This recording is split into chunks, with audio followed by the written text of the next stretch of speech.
ఇంకొంతమంది పిల్లలు తండ్రి ఆవేదన అర్థం చేసుకోకుండా వాళ్ళు ఆడించేస్తూ ఉంటారు అసలు విపరీతంగా. వాళ్ళు కూడా టెర్రరిజమే. ఈ యూత్ కూడా ఏం తక్కువ తిన్నది కాదు. మాట్లాడితే కోసేసుకుంటాం, మాట్లాడితే పొడి చేసుకుంటాం, మాట్లాడితే దూకుతాం, అనువుగా ఉంది కదా 5th ఫ్లోర్. ఇది కూడా భయంలోనే బతుకుతున్నారు చాలామంది తల్లిదండ్రులు. అయ్యో ఉన్న ఒకరో ఇద్దరు పోనీ వాళ్ళకు వచ్చిన నాటికే చదువు వస్తుంది, వచ్చిన నాటికే మర్యాద వస్తుంది, వచ్చిన నాటికే మేనర్స్ వస్తుంది. పిల్లలు కూడా ఏం తక్కువ లేరు తల్లిదండ్రులని ఇదిగో ఇలాగే టెర్రరిస్టులుగానే బాధ పెడుతున్నారు, భయపెడుతున్నారు. అసలు ఇంత భయంలో ఎందుకు బతకాలి?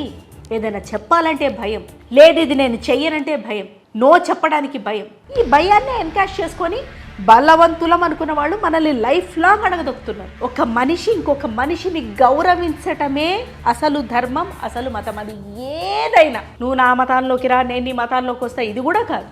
మనం ఎందులో పుట్టామో అందులోనే ఉంటూ ఒక ఇండివిజువల్ని గౌరవించుకుంటూ వెళ్ళటమే హ్యుమానిటీ. ఇంతకన్నా పెద్ద మతం లేదు హ్యుమానిటీ కన్నా పెద్ద.